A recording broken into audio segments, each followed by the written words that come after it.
제가 할렐루야 하면 크게 한번 아멘 할까요? 할렐루야. 자, 우리 한 번 더 인사했으면 좋겠습니다. 할렐루야. 자, 우리 옆 사람 마주보고 한번 저 따라서 한번 이렇게 인사하겠습니다. 한번 마주보시죠. 따라합니다. 천사가 인간의 모습을 했다면 그건 아마도 당신일 것입니다. 굉장히 부끄러워하시면서 좋아하시는 여러분의 모습 너무 행복합니다. 여러분, 우리는 칭찬에 인색하고 비난에 관대한 것 같아요. 그리스도인은 반대로 칭찬에 관대하고 비난에 인색해야 될 줄 믿습니다. 하나님이 여러분을 향해 무한한 사랑과 한량없는 은혜와 풍성한 사랑으로 오늘도 함께 하십니다. 여러분, 이 사실을 믿으십니까? 그 사랑 안에서 마음껏 누리시는 귀한 예배 되기를 주님의 이름 간절히 축복합니다. 특별히 여러분, 어제 우리 사랑하는 다음 세대 아이들이 홀리윈 비비드 라라 러브의 시간을 준비해서 귀한 은혜 보냈는데요. 사진 한 장 보면서 우리 같이 한번 봤으면 좋겠습니다. 사진 보여주시죠. 어제 이렇게 많은 아이들이 함께 와서 정말 페스티벌과 같이 축제와 같은 시간을 보냈습니다. 우리 꿈 푸름 이음 아이들이 86명의 아이들이 왔고요. 저녁에 비전 이음 아이들이 38명이 나왔습니다. 할렐루야. 얼마나 큰 감동과 감사가 있었는지 모릅니다. 여러분, 별로 놀라지 않으시네요. 사진 보느냐 그러신 거죠? 우리 하나님께 감사하다고 큰 영광의 박수 한번 올려드리며 감사하겠습니다. 무엇보다 수고하고 애쓴 우리 봉사자와 교사분들 향해서 고생하였다고 크게 한번 박수 주시면 감사하겠습니다. 아멘. 어제 함께 아이들과 시간을 보내는데 천국의 축제가 열린 듯한 마음이 들었습니다. 그러면서 제 안에 소망이 생기더라고요. 다음 주에는 이 작년의 예배 가운데도 하나님이 축복하시는 천국 잔치가 열리게 될 줄 믿습니다. 소망의 마음으로 준비하시고 또 VIP 초대하여 귀한 은혜 시간 나눴으면 좋겠는데요. 우리 그런 마음 담아 마지막으로 옆 사람 보고 이렇게 한번 인사합시다. 내일부터 특세입니다. 새벽에 만납시다. 인사하겠습니다. 감사합니다. 네, 오늘 여러분과 함께 느헤미야 6번째 시간으로 진짜 적은 내부 안에 있습니다 라는 제목으로 함께 하나님의 말씀 나누겠습니다. 요새 많은 사람들이 수면장애를 앓고 있다라고 이렇게 이야기하더라고요. 그 중에 가장 큰 문제가 자기 전에 핸드폰을 보는 습관 때문이다 라고 이야기하더라고요. 여러분, 부끄러운 고백이지만 저도 거기서 자유로울 수 없는 한 사람이었습니다. 왜 이렇게 재밌는 거죠?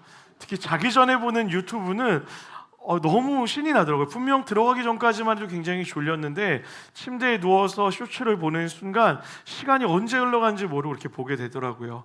그런 저를 걱정했는지 아내가 저에게 한마디 했습니다. 당장 끊으세요 라고 이렇게 얘기하며 오늘부터는 저녁에 핸드폰 보지 말고 바로 자라고 이렇게 명령하더라고요. 저는 또 아내의 말을 잘 듣기 때문에 알겠습니다 라고 이야기하고 아들과 함께 방으로 들어갔습니다. 방에 들어가서 방문이 딱 닫히는데 깜깜하고 적막한 거예요. 저희 아들이 저를 닮아서 머리만 대면 자는 습관이 있습니다. 들어가자마자 이 녀석이 얘기도 안 하고 바로 잠이 든 거예요. 그래서 제가 얼마나 외로웠겠어요. 외로워서요, 여러분. 너무 외로워서 저도 모르게 핸드폰을 손에 들었습니다. 근데 여러분 그거 아시죠? 몰래 먹는 게 더 맛있습니다. 몰래 하는 게 더 재밌고, 밖에서 아내가 왔다 갔다 하는 소리가 들리는데 걸릴까 안 걸릴까 이게 조마조마하는 마음으로 이불을 덮고 핸드폰 안을 이렇게 보는데 너무 신이 나는 거예요. 다를 때보다 더 스릴 있고 기쁨이 막 배가 되는 듯한 느낌이 제 안에 막 넘쳐나는 거예요. 이 기분이 여러분 전해지고 계시죠? 흥분한 마음이 막 드는 거예요. 그러다가 정신이 바짝 들었어요. 이러면 안 되지. 내가 그래도 약속을 했는데 라는 생각으로 딱 접으려고 봤더니 30분이나 지나 있더라고요. 그리고 핸드폰을 접고 일찍 잠이 들었습니다. 새벽에 일찍 일어나서 새벽 예배를 닫다가 집에 오는데 우리 남편분들 그런 경험 있으실 거예요. 엘리베이터 탈 때부터 뭔가 불안함이 막 엄습해오는 그런 순간들을 아마 경험했을 겁니다. 제 마음에도 뭔가 엘리베이터 문을 열면 안 될 것 같고 집 문을 열지 말고 교회로 돌아가야 될 것 같은 마음이 드는 거예요. 주님의 음성을 들었어야 되는데 제가 그 마음 집 문을 열고 들어갔습니다. 아니나 다를까 아내가 싸늘하게 저를 쳐다보고 있는 거예요. 그리고 비수와 같은 말을 저에게 꽂았습니다. 이렇게 얘기했어요. 자수해서 광명 찾으세요. 너무 놀랐어요. 근데 여러분, 죄인의 습성이 뭔 줄 아세요? 모든 죄인은 이래요. 부인하고 봅니다. 아니에요, 전 본 적 없어요. 난 어제 바로 잤어요. 무슨 말이에요? 난 절대 본 적이 없어 라고 제가 부인했어요. 근데 그때 직감했어요. 큰일 났구나. 이유가 있었습니다. 옆에서 아들이 웃고 있더라고요. 이유를 봤더니 어제 아내가 죄송합니다 뿌락지를 심어놨었어요. 아들에게 아빠가 보나 안 보나 잘 지켜보란 거예요. 근데 이 녀석이 영특하게 잠자는 척을 한 겁니다. 제가 얼마나 큰 깨달음을 얻었는지 모릅니다. 우리 한번 따라합시다. 진짜 적은 가까이 있습니다. 좀 우스운 이야기로 시작했지만 여러분, 우리의 삶에 실제 하는 많은 문제들은 멀리 있지 않더라고요. 내 인생에 가까운 곳으로부터 일어나는 것을 보게 되어집니다. 아주 가까이서 우리를 늘 공경에 빠뜨리곤 하는 것 같습니다. 오늘 본문의 느헤미야와 이스라엘 백성들도 외부의 적이 아닌 내부의 적으로 인하여서 또 다른 저항을 마주하게 되었습니다. 자, 우리 본문 5장 1절에서 4절 말씀을 다 같이 한번 읽어보겠습니다. 1절에서 4절입니다. 시작. 그때 백성들이 그들의 아내와 함께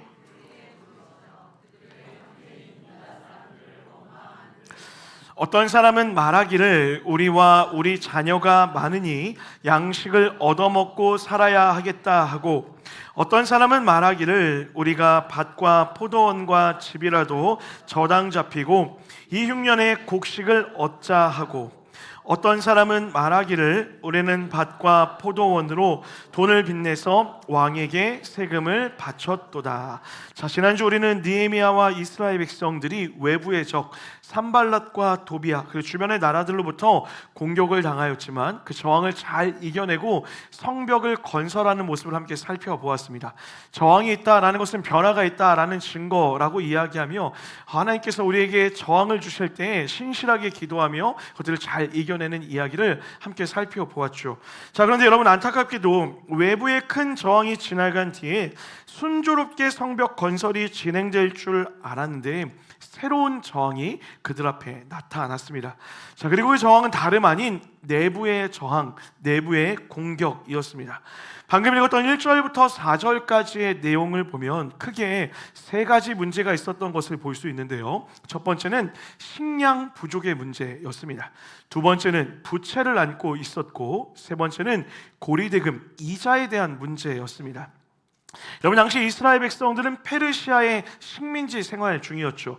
당연히 그들의 삶이 풍요로웠을 리가 없습니다. 먹고 살 거리는 없는 데다 더욱이 페르시아 황제에게 마땅히 바쳐야 되는 세금까지 존재했습니다. 엎친 데 덮친 격으로 농사도 흉년이 들어버린 것입니다.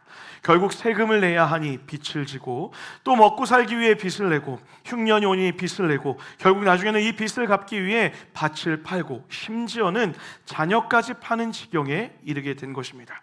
자, 그런데 이들을 더 고통스럽게 만든 건 눈에 보이는 그런 현상뿐만이 아니었습니다.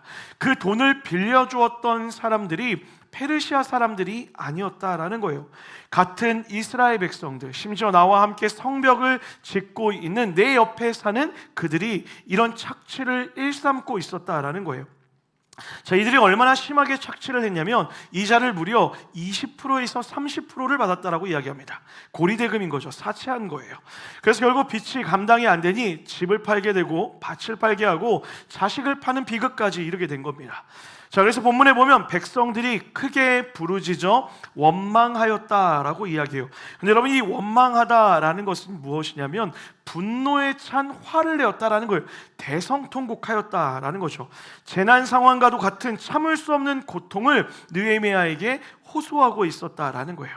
그리고 그 이야기를 들었던 느헤미야가 그들을 꾸짖습니다. 7절이에요. 다 같이 한번 읽어보도록 하겠습니다. 7절입니다. 시작. 깊이 생각하고 귀족들과 민장들을 꾸짖어 그들에게 이르기를 취하는도다 하고 대를 열고 그들을 쳐서. 자, 여러분, 한번 진지하게 한번 생각해 볼까요? 왜 같은 동족이었는데 그들은 어려움에 처해 있는 자기 민족에게 이런 큰 이유를 받아가며 돈을 빌려주고 있었던 걸까요? 이들도 하나님을 믿는 사람들이었습니다. 물론 이들의 신앙이 진짜였다라고 말할 수는 없겠지만 이들도 같은 유대인, 하나님을 믿는 사람들임에는 분명했다라는 거죠. 그런데도 이들이 부당한 이득을 취할 수 있었던 이유는 하나밖에 없었습니다. 무엇이냐면 그 당시 시대 분위기에 편승했다라는 거예요. 여러분, 당시 페르시아에도 우리가 페르시아에도 세금을 낸다 말씀드렸죠. 그 당시에 페르시아가 걷었던 세금이 얼마냐면 정확히 20에서 25%였다라는 거예요. 곡식의 경우에는 33%의 세금을 걷어갔다라고 합니다. 지금 이들이 자신의 동족들에게 받았던 이율과 똑같았다라는 거예요. 결국 지금 이들이 매긴 이율은 세상의 이율, 페르시아가 걷어갔던 그 이율을 그대로 답습하고 있었다라는 거예요. 그러니 이들이 뭐라 이야기하는 것입니까? 세상도 다 이렇게 살아. 이게 맞아. 이게 그렇게 살 수밖에 없는 거야. 어쩔 수 없어. 마치 세상에 못 이기는 척, 그들을 돌보는 척, 도와주는 척 하지만 세상의 방식대로 동일한 착취를 일삼고 있었다라는 거예요. 더욱이 여러분, 이것이 큰 문제가 되는 이유가 있어요. 무엇이냐면 하나님이 이것을 아주 엄격하게 금지하고 있었다라는 거예요. 여러분, 율법에 보면 이방인에게는 돈을 빌려주고 이자를 받을 수 있지만 자기 동족들, 한 동족 안에서는 이자를 받지 말라라고 이렇게 율법에 명확하게 기록되어져 있었어요. 설령 돈을 빌려준다 할지라도 채무자로서가 아니라 하나님께 받은 은혜에 감사하는 마음으로, 도와주는 마음으로 그를 도와라 라고 기록하고 있어요. 자, 그런데 이 귀족들, 한 민족들에게 이 사실을 알고 있음에도 이것을 무시하고 어떤 법을 따르는 거예요? 세상의 법을 따라 살고 있었다라는 거죠. 지금 하나님의 백성이라는 사람들이 누군가 피를 흘리고 있을 때 그 피로 자기 배를 채우고 있는 거예요. 누군가 피를 흘리며 그 피를 닦아주고 그 피를 채워주는 것이 아니라 오히려 그 피가 흘려지는 것을 보며 내 배를 채우고 있는 것이죠. 결국 이들의 진짜 문제의 본질은 이자를 많이 받는 것도 문제이지만 거룩한 백성, 하나님의 법을 알고 있음에도, 하나님의 법을 가지고 있음에도 하나님의 뜻이 아닌 세상의 방식으로 인생을 경영하고 있었다라는 거예요. 사랑하는 여러분, 저는 이 이야기가 그렇게 가볍게만은 들리지가 않았습니다. 왜냐하면 요즘을 살아가는 우리 그리스도인들에게도 이런 모습들이 많이 보이고 있기 때문입니다. 여러분, 우리는 하나님의 법을 가지고 있죠. 하나님이 우리에게 무엇이라 말씀하시는지 우리는 그 말씀을 늘 가지고 있습니다. 문제는 무엇인가요? 그 말씀이 교회 안에서만 사용되어진다라는 거예요.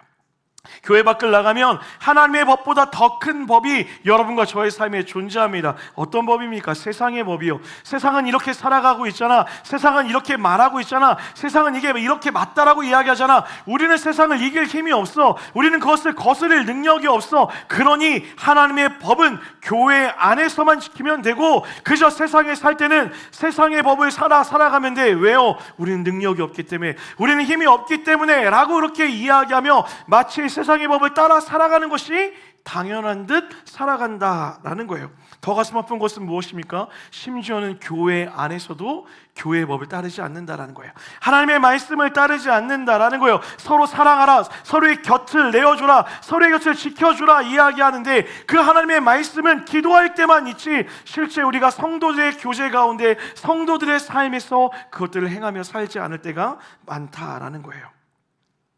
여러분, 대한민국은 그 어느 때보다 가장 문명화되었고 가장 잘 사는 요즘을 보내는 것처럼 느껴집니다. 제가 어렸을 적만 하더라도요, 여러분 동네에 BMW 한 대만 와도 많은 사람들이 쳐다봤던 기억이 납니다. 제가 아주 어렸을 때 이런 기억이 있어요. 청소년 시절인데요, 저희 형님이 한 유명 연예인과 친구였습니다. 그래서 어느 날 형님이 저에게 전화가 왔어요. 성우야, 집 밖으로 좀 나와봐. 제가 반바지 차림을 이렇게 나갔는데 깜짝 놀랐어요. 저희 형이 BMW 타고 온 거예요. 그 연예인 친구 차를 빌려온 거죠. 더군다나 뚜껑을 까고 왔어요. 여러분, 제가 할리우드에서나 볼 수 있었던 그 뚜껑 깐 차를 제가 타게 된 거예요. 제가 그 차에 타서 동네 한 바퀴를 도는데 사람들이 저를 쳐다보던 그 광경을 잊을 수가 없어요. 쓸데없는 얘기를 한 것 같네요. 근데 요새 여러분 어떻습니까? 외제차 지나가면 그거 쳐다보고 있나요? 그러지 않죠. 많은 외제차가 돌아다니고 있어요. 늘 좋은 것을 먹고 좋은 형편의 우리가 일상을 살아가고 있다라는 거예요. 그런데도 우리는 불안하죠. 얼마 전 한 조사에서 우리나라 성인 남녀 불안 심리가 최고조를 찍었다라는 이야기를 듣게 됐어요. 4명 중에 1명이 늘 불안하며 염려하며 산다라는 거예요. 여러분, 우리는 왜 그토록 불안한 걸까요? 왜 우리는 그토록 두려워하며 사는 걸까요? 만약 우리 주변에 내가 언제든지 피 흘린다며, 언제든지 내가 고통 가운데 있을 때 내 피로 내가 너를 도와주겠다라고 하는 신뢰할 만한 형제가 있다면, 내가 죽어갈 때에 어깨동무하고 내가 같이 싸워주겠다라고 하는 내 믿음의 형제가 있다면 우리는 그 불안이 줄지 않을까요? 문제는 내 주변에 그런 사람들이 없다라는 거예요. 없는 것뿐만이 아니라 오히려 내가 피 흘리기를 바라는 사람들이 많다라고 여기는 두려움이 우리 안에 가득하다라는 거예요.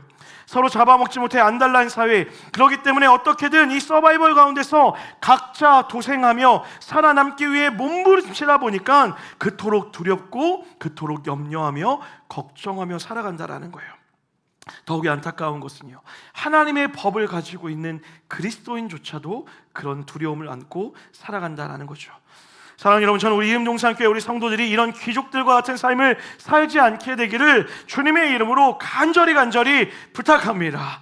여러분, 십자가의 사랑은 무엇입니까? 누군가 피 흘릴 때 내 피를 그에게 나눠주고, 누군가 굶겨 있을 때 그들에게 기꺼이 내 것을 나눠줄 수 있고, 누군가 눈물을 흘릴 때 기꺼이 내 곁을 내어줄 수 있는 것, 이것이 바로 십자가의 은혜와 사랑을 가진 자들이 마땅히 행하며 살아야 되는 삶의 태도라는 거죠. 저는 여러분과 제가 그렇게 세상의 법에 휩쓸려 살아가는 삶이 아니라 세상의 가치를 뛰어넘어 십자가의 가치로 살아가는 은혜가 있게 되기를 주님의 이름으로 간절히 축원합니다. 그래서 그 십자가의 사랑이 흘러가 누군가를 죽이는 삶이 아니라 누군가를 살려낼 수 있는 은혜의 통로로 쓰임받는 여러분과 제가 되기를 주님의 이름으로 간절히 축복합니다. 자, 이제 이 일을 대하는 느헤미야의 태도를 함께 살펴봤으면 좋겠어요. 6절입니다. 다 같이 한번 볼까요? 6절 말씀입니다. 시작. 내가 백성의 부르짖음과, 자, 느헤미야의 반응은 무엇입니까? 크게 노하였다라고 이야기해요. 여러분, 이것은 창자 끝에서부터 올라오는 분노를 이야기하는 거예요. 그냥 화를 낸 정도가 아니라 절망과 모든 분노가 섞여 있는 화를 느헤미야가 쏟아내고 있다라는 거예요. 당연하지 않을까요? 여러분 생각해 보세요. 느헤미야 입장에선 화가 나겠죠. 옆에서 봤던 산발락과 도비아 같은 이웃 사람들도 아니에요. 우리와 함께 성벽을 짓고 있는 내 민족이 내 민족을 고통받게 하고 있다니 느헤미야가 화가 났다라는 거예요. 더욱이 느헤미야가 화가 날 수밖에 없는 또 다른 이유가 있었어요. 왜요? 느헤미야는 모든 것을 쏟아 헌신하고 있었거든요. 14절이에요. 다 같이 한번 14절 말씀 읽어보겠습니다. 시작. 또한 유다 땅 총독으로 세움을 받은 때 곧 아닥사스다 왕 제20년부터 나와 내 형제들이 총독의 몫을 먹지 아니하였느니라. 그는 총독으로부터 받을 수 있었던 마땅한 권리, 세금 수입을 받지 않았다라고 기록해요. 그 이유가 무엇입니까? 18절에 이렇게 되어 있습니다. 내가 총독의 녹을 요구하지 아니하였음은 이 백성의 부역이 심하였기 때문이라. 그는 지금 마땅히 받을 수 있던 권리를 포기했다라고 기록하고 있는 거예요. 왜요? 내 백성이 고통받고 있는 것을 알았기 때문에요.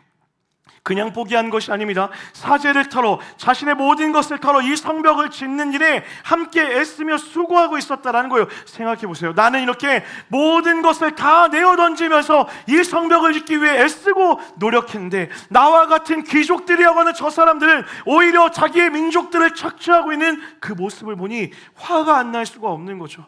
여러분, 다윗씨 같은 저와 같은 사람들은 그 꼴을 보면 이렇게 얘기했을 거예요. 다 때려쳐, 다 그만해, 이게 무슨 소용이야, 이게 뭔 소용이야, 하지마 라고 했을지도 모르겠어요.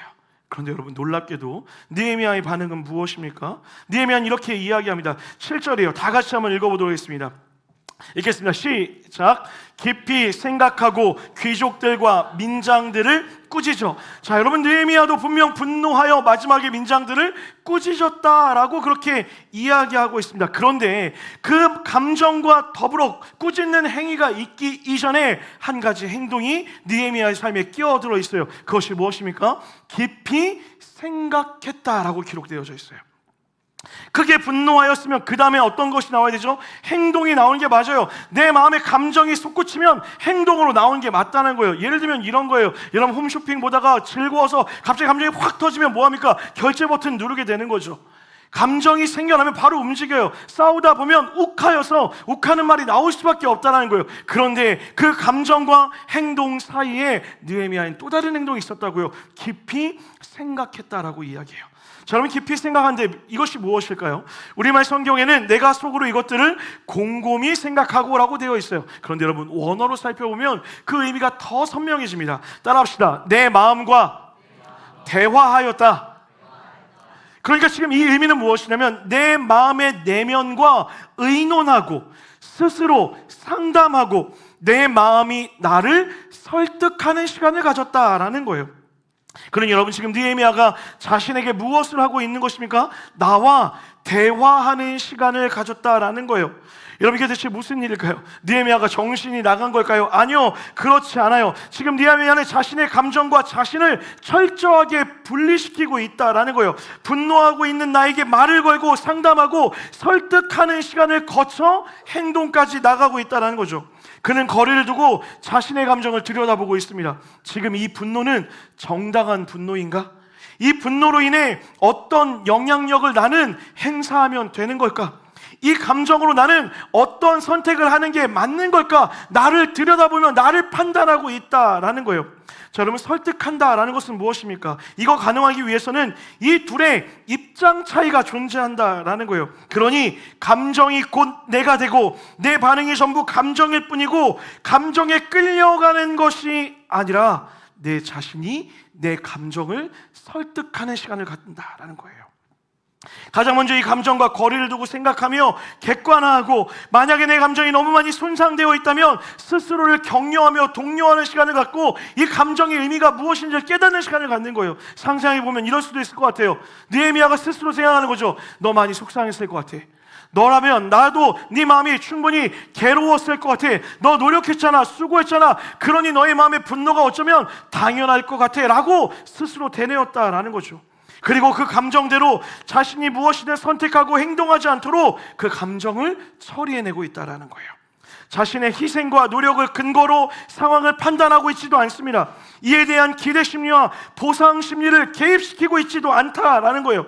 또 이에 대한 감정과 거리를 두려는 충분한 노력의 시간을 하고 있었다라는 거죠.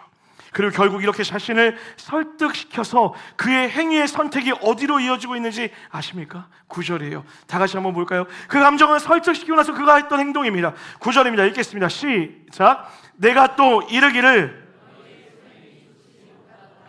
우리의 대적 이방 사람의 비방을 생각하고 우리 하나님을 경외하는 가운데 행할 것이 아니냐. 사랑하는 여러분, 방금 읽은 구절을 보면 느헤미야의 행위의 준칙이 아주 명확하고 확고하게 기록되어져 있어요. 단지 분노를 쏟아내고 있지 않습니다. 단지 화를 내고 있지 않아요. 단지 그들을 다그치고 있지 않다라는 거예요. 어디까지 그들을 이끌어갑니까? 하나님을 두려워하는 데까지요. 하나님을 경외하는 가운데 행해야 된다라고 이야기하며 그들을 하나님 앞으로 끌어가고 있었다라는 거예요. 그에게 있어서 분노로 시작된 감정과 행위 사이에 명확한 간극을 가지고 하나님께 나아가도록 그들을 요청하고 있었다라는 거죠. 결국 지금 자신의 행위가 무엇을 따르도록 하고 있습니까? 내 행위가 하나님을 경외함으로 향하게 하고 있다라는 거예요. 사랑하는 여러분, 지금 느헤미야는 진짜 적과 싸우고 있었어요. 그 진짜 적이 누구입니까? 바로 느헤미야 자신이었던 거예요. 눈에 보이는 귀족들이 아니라 느헤미야 자신을 돌아보며 느헤미야 자신과 싸우는 삶을 살고 있었다라는 거예요. 마찬가지죠. 사랑하는 여러분, 우리를 가장 위협하는 내부의 적이 누구일까요? 남편이요? 아내요? 자녀요? 부모님이요? 믿음의 공동체요? 아니요, 여러분, 나 자신입니다. 우리를 가장 위협하는 가장 무서운 적은요, 우리 안에 있는 내 감정일 수 있다라는 거예요. 결국 내가 나 자신을 망가뜨리는 가장 큰 나의 적이 되어버린다라는 거죠. 그리고 느헤미야는 그것을 알았기에 이것을 차단하고 있다라는 거예요. 사랑하는 여러분, 잊지 마십시오. 우리의 가장 큰 적은 나 자신입니다. 무엇보다 우리는 우리 안에 있는 이 마땅한 감정이 때로는 내 삶을 막는 장애물이 될 수 있음을 기억해야 된다라는 거예요. 사랑하는 여러분, 우리도 수많은 상황들을 마주할 때마다 지나치게 감정이 앞서는 사람들이 많이 있는 것을 보게 되어집니다. 요새 이런 이야기 한번 자주 들어보셨을 거예요. 감정이 태도가 되게 하지 말아라. 감정이 태도가 되게 하지 말아라. 그런데 여러분, 어떻습니까? 안타깝게도 우리 인간의 대부분의 사람들은 감정이 태도가 되는 경우가 많죠. 감정이 관점을 지배하고 생각을 통제하고 감정이 행동을 결정합니다. 여러분, 이렇게 감정이 지배하는 생각과 행동은 결코 선이 될 수가 없어요. 결코 유익이 되지 못한다라는 거예요. 감정에 종속되어져 버리면 나를 객관화시키지 못하기 때문에 결국에는 그 감정으로 인하여 다른 나쁜 일들이, 죄악된 일들이 벌어날 수밖에 없다라는 거예요. 게다가 자신의 주관적인 노력을 여러분 너무 과도하게 개입시키셔도 안 된다라는 거예요. 관계에서 일어나는 수많은 갈등이 바로 이 서운함 때문인 것을 아십니까? 서운함이 무엇입니까? 내 노력을 상대가 알아주지 않는다라고 하는 감정이라는 거예요. 상대가 알아주지 않는 감정, 내가 노력했는데, 내가 수고했는데 당신이 왜 이 마음을 알아주지 않아? 라고 하는 그것으로 시작되는 분노와 상처가 발휘된다라는 것이죠. 오늘 느헤미야는 감정이 태도가 되지 않기 위해 내면의 적과 싸우는 시간을 가졌습니다. 사랑하는 여러분, 우리도 이런 시간이 필요합니다. 그런 의미로 여러분에게 이렇게 믿음으로 권면하기를 원합니다. 우리 한번 따라할까요? 내 인생에 틈을 만듭시다. 한 번 더요. 내 인생에 틈을 만듭시다. 여러분, 우리가 운전하다 보면 화나는 순간들이 있죠. 어느 순간입니까? 깜빡이를 켜지 않고 들어올 때 화가 나죠. 화가 안... 여러분, 왜 저만 나쁜 사람으로... 저는 정말 운전을 잘하는 편인데 정말 가끔 너무 화가 날 때는 깜빡이 켜고 들어오지 않을 때면 그 분노가 여기까지 막 치러옵니다. 그래서 클락션을 막 그러면서 이 모세의 지팡이로 후려칠 막 이런 막 별 생각이 막 제 안에 막 들 때가 있어요. 여러분, 제가 말씀을 묵상하다 이런 생각이 드는 거예요. 깜빡이를 킨다라는 건 뭘까요, 여러분? 이런 요청인 거예요. 틈을 주세요 라고 요청하는 거예요. 깜빡이를 킨다라는 것은 내가 들어갈 수 있는 틈을 달라고 요청하는 시간이라는 거죠. 만약 그 틈을 주지 않으면 어떻게 됩니까? 당연히 사고가 날 수밖에 없는 거예요. 마찬가지입니다. 여러분, 우리의 인생에도 행동과 반응 사이에 깜빡이, 이 틈을 줄 수 있는 시간이 필요하다라는 거예요. 여러분, 남편이 깜빡이가 없으면 누가 죽을까요? 아내가 죽습니다. 아내가 깜빡이가 없으면 누가 죽을까요? 남편이 죽습니다. 우리 아내분들 기억해 주십시오. 여러분, 직장 상사가 깜빡이가 없으면 누가 죽을까요? 부하 직원들이 다 고통당하는 거예요. 목사가 깜빡이가 없으면 교회가 죽어나가는 거예요. 성도들이 깜빡이가 없으면 교회 전체가 찢어지고 교회가 분란과 어려움을 겪을 수밖에 없다라는 거죠. 사랑하는 여러분, 느헤미야는 중대한 결정을 하기 직전에 그 틈을 가지고 있었다라는 거예요. 깜빡이를 킬 시간을 갖고 있었다라는 거예요. 분노 뒤에 결정 사이에 그 틈이 있었고 그것이 지금 위대한 차이를 만들어냈다라는 것이죠. 사랑하는 여러분, 여러분에게 그 틈이 있으십니까? 여러분에게 그 틈이 준비되어져 있으세요? 우리 내면의 적을 이길 수 있는 힘은요, 그 틈을 만드는 거예요. 그리고 하나님은 그 틈을 어떻게 만들라 이야기하냐면 기도의 시간을 통해 틈을 만들라 이야기하는 거예요. 여러분, 우리의 기도는 무엇입니까? 하나님, 저 사람이요. 하나님, 누군가가요. 하나님, 이것 때문에요. 여러분, 우리는 그 하나님 앞에서 우리의 감정을 쏟아내는 것에 먼저 기도하기 바쁘다라는 거예요. 그런데 기도하는 순간은요, 하나님과 내 사이에 틈을 보는 거예요. 지금 하나님, 내 감정은 어떻습니까? 하나님, 내 마음은 왜 이런 겁니까? 하나님, 저는 어떤 마음입니까? 그래서 하나님, 저는 어떻게 행동하는 게 맞습니까? 하나님, 지혜롭게 말하게 해주시고 지혜롭게 제 감정을 보게 하시고 하나님, 앞서 행하지 않게 해주세요. 우리가 찬양하는 것처럼 주님보다 앞서지 않겠습니다 라고 고백하는 시간이 기도의 시간이라는 거예요. 할렐루야. 기도를 통해 틈을 만드셔야 된다는 거예요. 감정이 가는 대로 말하고 감정이 가는 대로 행동하고 감정이 원하는 대로 말하고 쏟는 것이 아니라 멈춰서서 하나님 앞에서 나를 돌아보고 내 생각을 돌아보고 내 감정조차 돌아보고 하나님이 내 마음을 어떻게 돌보시는지를 깨달아 한번 걸러진 마음으로 대화하며 이야기하며 문제를 직면하며 풀어갈 수 있어야 된다는 거예요. 여러분, 그 결과가 무엇이었는지 아세요? 느헤미야의 이 고백을 들었던 모든 귀족들이 그렇게 하겠습니다 라고 이야기해요. 다른 사족을 달지 않아요. 그렇게 하겠습니다 라고 이야기한다고요. 이유가 무엇입니까? 하나님의 방식으로 말하였기 때문인 거예요. 그들을 내 감정을 쏟아내 나와 싸워 이야기했던 것이 아니라 논리로 이겨낸 것이 아니라 내 보상으로 이겨낸 것이 아니라 하나님을 두려워하게 만드는 그 태도로 말미암아 그들이 이 삶으로 돌아와 다시 성벽을 짓는 일에 동참하게 되었다라는 거죠. 전 소망합니다. 여러분의 삶에 틈이 생기고 그 틈이 하나님으로 메꿔지기 시작할 때 여러분의 인생에 무너졌던 성벽이 온전히 회복되어질 줄 믿습니다. 그런 여러분 인생에 틈을 주세요. 하나님이 여러분의 삶에 깜빡이 켜고 들어올 수 있도록 여러분 삶 가운데서 하나님이 발견되어지고 하나님의 뜻대로 말할 수 있어야 된다는 거예요. 여러분, 그런 의미로 보았을 때 내일부터 특별 새벽 예배가, 여러분의 그 틈을 만드는 귀한 예배가 준비되었습니다. 할렐루야. 여러분, 또 속으로 지난주에 이어 또 목사님 빌드업을 잘하셨다. 맞아요. 여러분, 제발 좀 옵시다 라고 말씀드리고 싶어요. 기도하는 마음으로 함께 오셔서 그 자리에서 우리의 인생의 틈을 만드는 거예요.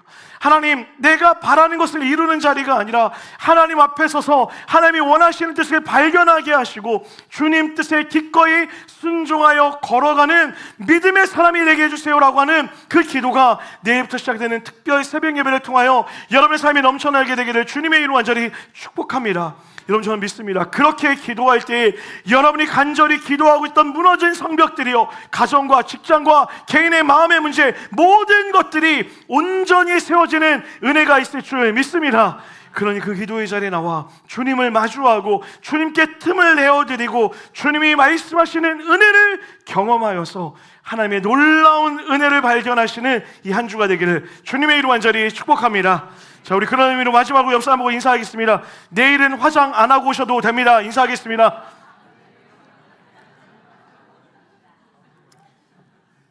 말씀 마무리하도록 하겠습니다.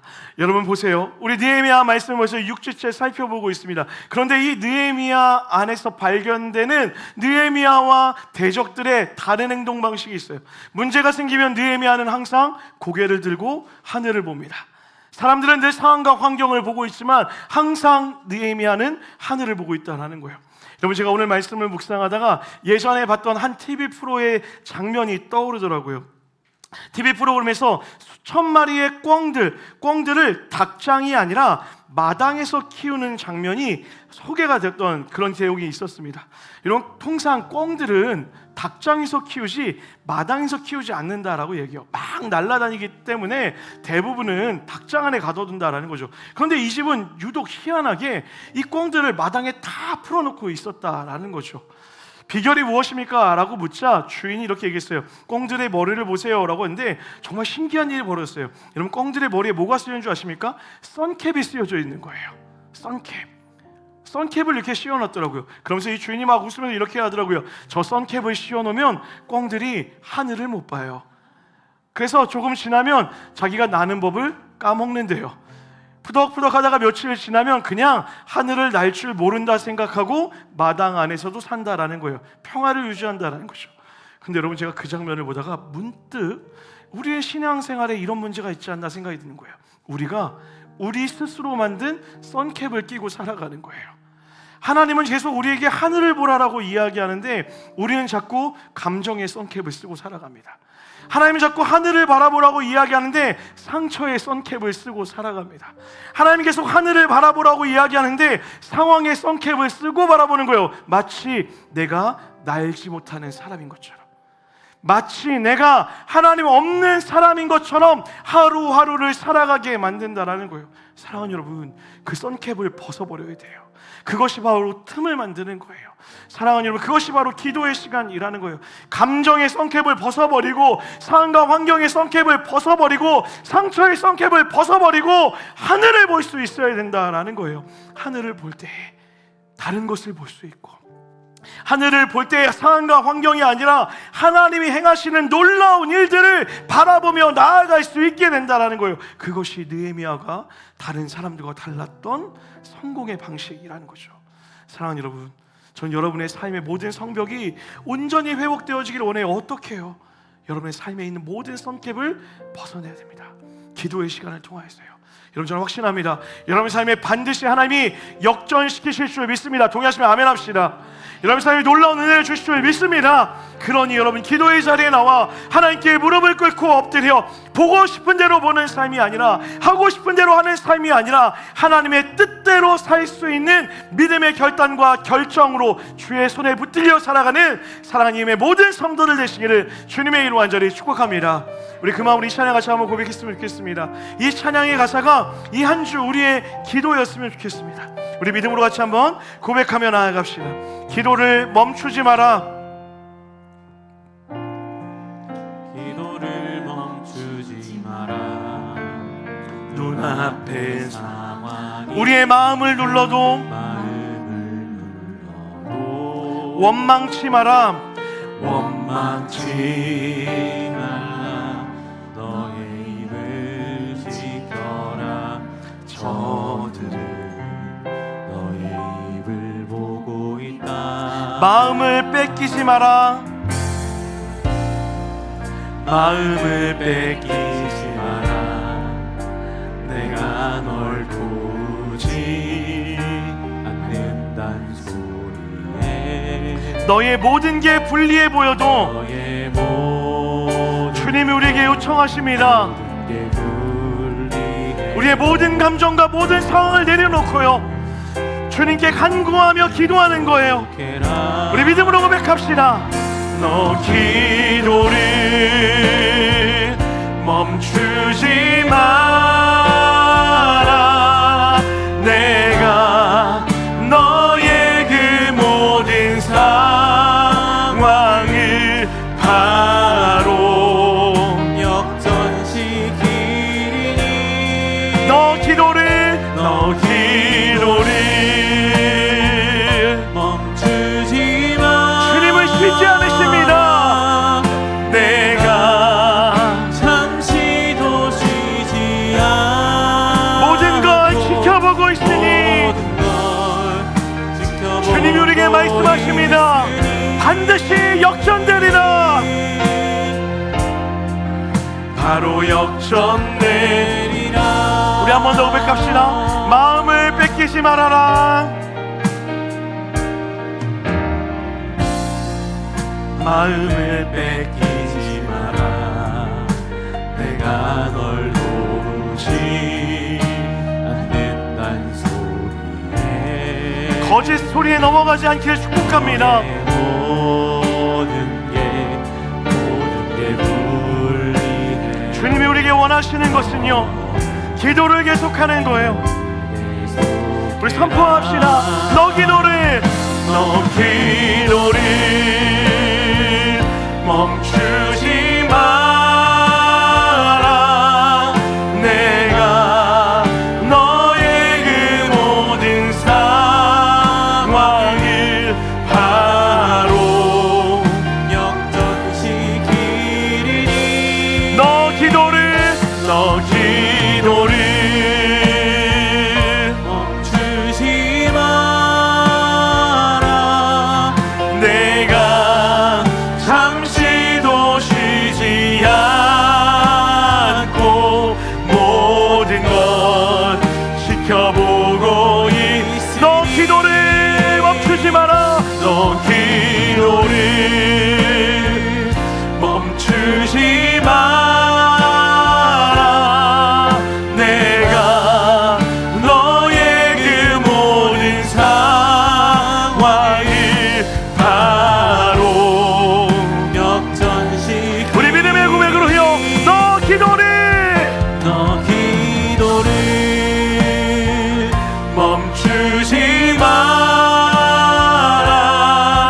내가 잠시도 쉬지 않고 모든 것 지켜보고 있으니. 주님이 여러분에게 선포하십니다. 바로 역전되리라. 바로 역전. 우리 믿음의 고백을 이렇게 찬양합시다. 나는 믿네. 주의 능력으로 내 삶 새롭게 되니 나는 믿네. 주의 능력으로 담대히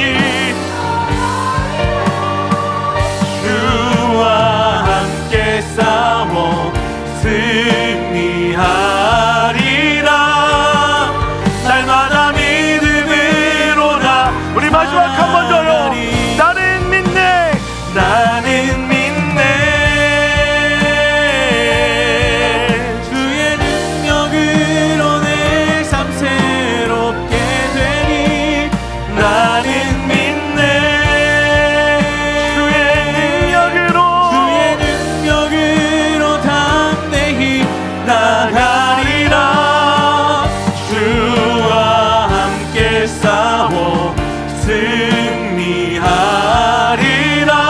날마다 믿음으로 나 우리 시간에 기도합시다. 이 시간에 기도할 때 여러분 삶 가운데 있는 모든 문제 앞에 하나님을 세우시길 축복합니다. 하나님, 이 한 주 동안 내 인생의 틈을 만들고 말하고 싶은 대로 행하고 싶은 대로 살아가는 것이 아니라 하나님의 뜻대로 말하며 하나님의 뜻대로 결정하며 하나님의 뜻대로 살아갈 수 있는 믿음의 용기가 있게 하여 주시옵소서. 특별히 한 가지 더 기도할 때 이 특별 새벽 예배를 통하여서 하나님 사랑하는 EM의 성도들의 문제가 해결되게 하여 주시옵소서. 상처가 회복되게 하여 주시옵시고 병든 자들이 낫게 하여 주시옵시고 하나님 VIP들이 쉽게 돌아오는 은혜가 있게 하여 주시옵소서라고 우리 간구하며 기도하며 나아갑니다. 기도하겠습니다. 살아 역사하시는 하나님, 이 한 주 믿음으로 간구하며 기도하며 나아가오니 하나님의 놀라운 은혜와 그 사랑의 능력이 우리의 삶에 온전히 붙잡혀 하여 주시옵소서. 주의 능력으로 주님을 바라보는 믿음의 결단과 나가리라. 하나님, 우리의 삶에 온전함을 있을 수 있도록 주여 함께하여 주시옵소서. 하나님, 그 은혜의 시간들이 능력의 시간들이 믿음으로 살아가게 하여 주시옵시고 소망으로 세워지는 이 한 주의 시간 될 수 있도록 역사하여 주시옵소서. 지쳐있는 자들이 은혜로 회복되어 있으며 무너져 있던 자들이 소망으로 다시 일어나며 깨어졌던 자들이 은혜로 살아가는 그 풍성한 시간 될 수 있도록 주여 놀라운 은혜와 사랑으로 함께하여 주시옵소서. 주님의 놀라운 시간들이 우리의 삶을 채울 수 있사오니 은혜로 인하여 주시옵소서. 주님의 믿음으로 고백하며 나아갑니다. 이 한 주 놀라운 축복의 은혜로 반드시 우리를 채워 주시옵소서.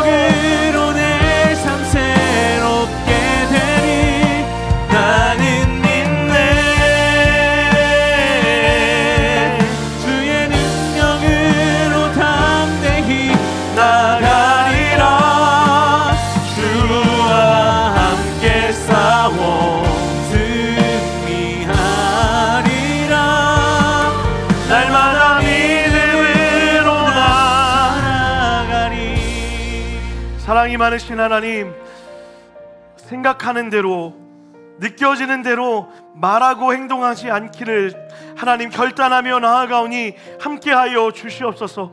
인생의 틈을 만들고 그 틈에 하나님의 말씀을 끼워 넣고 하나님의 은혜를 끼워 넣어 하나님의 말씀으로 은혜로 해석하며 삶을 살아가는 이 한 주가 될 수 있도록 역사하여 주시옵소서.